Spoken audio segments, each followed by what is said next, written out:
Night falls, and we meet again. Flashlights on sidewalks, hushed laughter and dirty sneakers. We defy the darkness, the rules, and the monsters as one, kicking over rocks to see what we can find. Hello, freaks and freethinkers. This is Radio Ghost Town, and I'm your host, Deep Amber, coming to you from the relative safety of an undisclosed location. Tonight, we continue our ongoing series, investigating and exposing the greatest conspiracy in the history of the world. To quote the most epic lead singer in the history of rock, Hollywood culture is a cesspool of wickedness.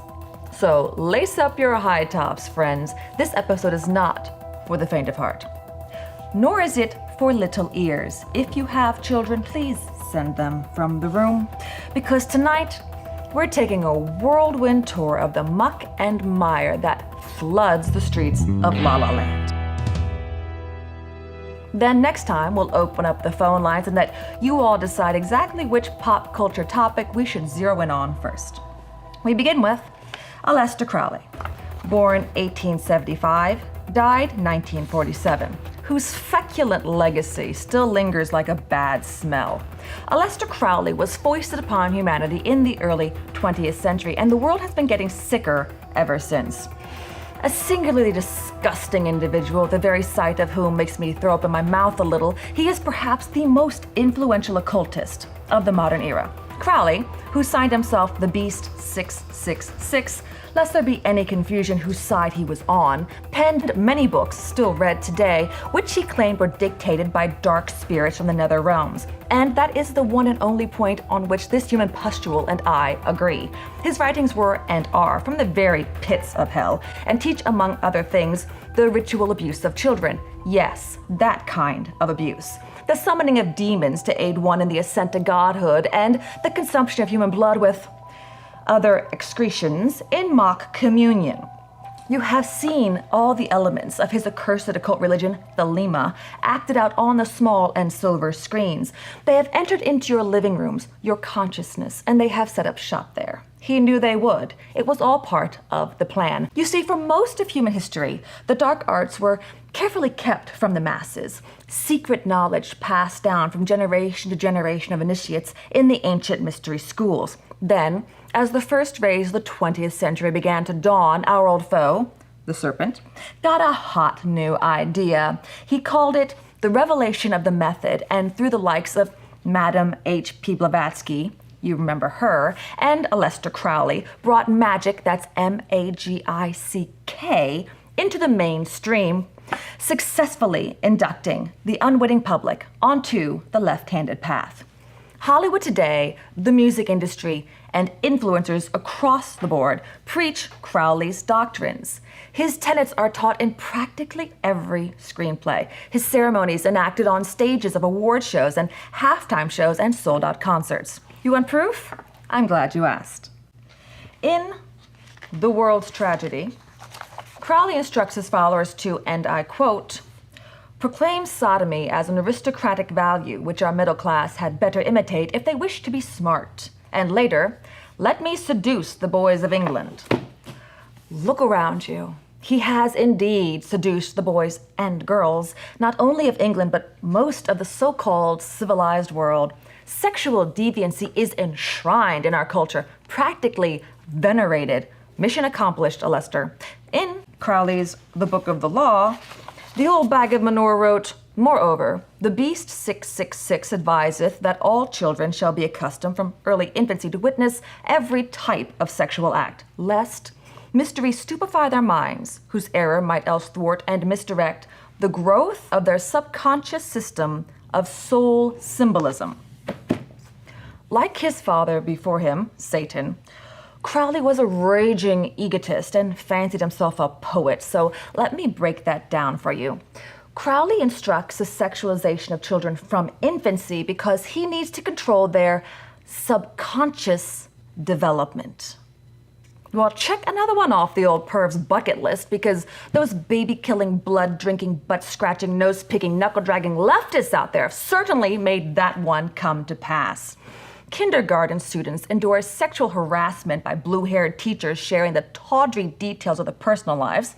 Middle schoolers can't read, but they can be groped by adult men during the local library's drag queen story hour. Pornographic material is made available, indeed, in many cases, foisted upon children before they're old enough to cross the street by themselves. If it's not their relatives or teachers, it's the predators they meet online, or perhaps worse, the predators we invite into our homes through movies and television, which, by the way, were designed to speak directly to the subconscious. Could Crowley see the scope of his posthumous success, he would swoon with delight. The mystery schools, speaking for the moment of all forms of the occult, including so-called white magic, teach the pursuit of one's true will above all else, self at any cost, self as God, the rabid worship of one's own desires. Sound familiar? It should. This, above all else, is the battle cry of Hollywood and celebrity culture.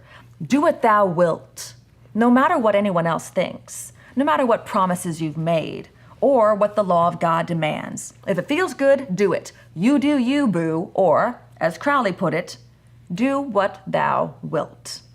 You've heard that phrase before, freaks and freethinkers, word for word. You've seen it written, you've seen it worn on t-shirts and tattoos. And you are seeing it, acted out around you in a society rife with divorce, molestation, theft, deception, abortion, human trafficking, slavery, death. Do what thou wilt. There are more observant occultists in the world today than at any other time in recorded history, though I think it's fair to say most of them don't even know they're following in Crowley's fetid footsteps. You didn't know you were, did you, freaks and freethinkers? Please, hold your hate mail till the end of the episode. We continue. In his day, Crowley was rejected from polite society. He died in relative obscurity, his last recorded words being, "I am perplexed." I'm sure he was. One imagines the eternal tormenting fires of hell are usually quite a shock. Crowley's boast to have, while living, conquered the world has morphed into prophecy, as today, even where his name is not spoken, his practices pervade the mainstream, demanding acceptance. More than acceptance, demanding to be institutionalized, demanding worship. Google Hollywood scandals, but don't use Google. If you're still using Google, we can't be friends. Browse the headlines about recent celebrity crimes, cults, and offenses. No matter when you're watching this video, you will see a spate of allegations of child molestation, abuse, incest, and inappropriate behavior with minors. Crowley taught that. You'll see something about a cult carving their symbols into women's flesh and keeping them as their slaves. Crowley did that. You'll see someone somewhere talking about drinking blood and that's okay, dude, it's consensual, or it's just for rituals, or both. Crowley taught that. Let's cast a wider net. Forget scandal. Look at what's accepted. Look at what they're trying to pretend is normal. Look at what they're shoving down your throat. Let's just for a moment, you and I, look for the lie. Pop culture says every man and woman is a star. There are songs about it. There are social media sites to manifest it. And those exact words are Crowley's as well. In the new eon he saw approaching, in the so-called light of a golden dawn, he declared, every man and woman is a star. That sounds nice, doesn't it? Pleasant, harmless, even encouraging, except, like everything else they tell you, it's a lie. Crowley later wrote, morally and mentally, women were for me beneath contempt. Their apparent aspirations were camouflage. Intellectually, of course, they did not exist. He goes on from there, and I'll spare you the indelicacies. So we find out women were not for him fabulous glittering lights in the velvet dome of the night. But the lie doesn't end there. Not only was Crowley not a supporter of gender equality, or, in fact, women at all, he was not the champion of the everyman, the fat old elitist snob. Neither is Hollywood. Yes, I know, you love your favorite celebrity, but Celebrities do not love you. They have their million-dollar yachts and their private jets and their Epstein Islands, their power, their privilege, and they do what they will. But you, peasant, you need to stop driving a car, take the bus, or walk, you peon. They'll dine on elaborate meals prepared by private chefs, but you need to stop eating meat. Eat Bill Gates' impossibly disgusting burger. Eat bugs. Drink Bill Gates' poop water. That's what you need to do, you loser. They will dictate the world's course. They will tell you what to think, what to do, what to feel, and how to live. They will have their sprawling mansions with underpaid staff and legions of armed security, but you are going to surrender your right to self-defense. Obediently lock yourself in your prison cell-sized pod, hide your face behind bacteria-ridden masks, and pump your body full of dangerous mRNA drugs. Because it's good for you? Because the environment? No, because they told you to. In words dictated to Crowley by the Serpent's frontman, "Let my servants be few and secret. They shall rule the many and the known." And elsewhere, "We shall have a contented class of slaves who accept the conditions of existence as they really are and enjoy life with the quiet wisdom of cattle." Yes, it was all lies. Lies, lies, lies. The rules for thee, but not for me mindset did not begin with Crowley, but from Crowley it spread like wildfire.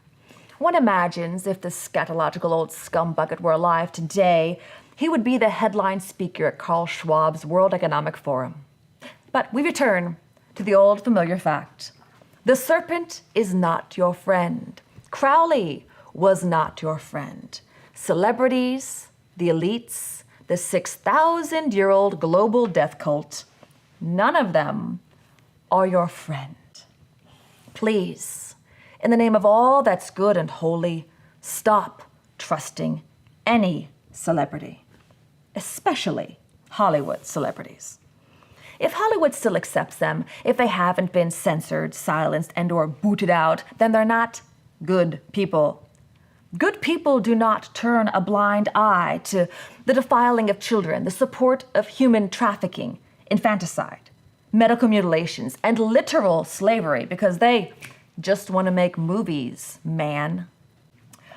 Slapping a Jesus loves you sticker on their sports car, or visiting a children's hospital, or leaving a really big tip for a waitress is publicity. It's a propaganda campaign, because once you see through their lies, they lose control over you, and they lose control over your children, and they cannot have that. You saw they're pushing cannibalism now, right? Crowley taught that, and now it's in the New York Times. Cannibalism has a time and place. Does it? Can you stomach it? No. But we know, don't we, freaks and freethinkers? The elite celebrity global death cult likes eating people. They've been doing it for centuries, since long before Crowley, but now, thanks to him and the revelation of the method, they're trying to make you and your kids okay with it. So, when it's your turn to be the rump roast at the next spirit cooking dinner, you'll just go along without a fight. Think about it. You've heard about celebrities fixated on eating human flesh. It's been in the news. One tall, good-looking fellow in particular, who looked all clean-cut apple pie and mother, was outed for wanting to keep his girlfriend's toe in his pocket. Remember that? Hollywood does. It's why zombies are the heroes now, why serial-killing cannibals are played by handsome men, why a big-budget superhero, who is possessed by an alien entity, by the way, eats people's heads, and we're supposed to cheer about that. And it's why you can buy prepackaged meat made from the clone flesh of your favorite celebrity. Ah yes, the conspiracy is coming into focus. Has this episode shocked you? I hope it has. I hope it delivered a 360 joules defibrillator jolt right where it'll do the most good. Wake up now or die in your sleep. When next we meet, I want to hear from you. What part of Hollywood's pact with the dark side should we put under the microscope first? Until then, and for the record, Satan is alive and active in the world today.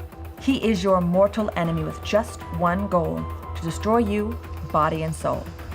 The good news is, we have a champion.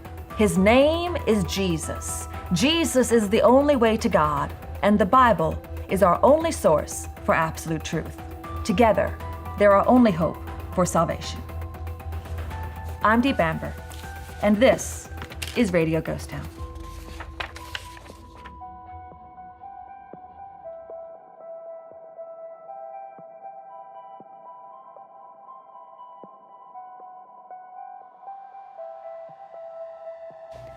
Thanks for watching. At Fly By Light Media, we choose freedom over comfort and truth over popularity.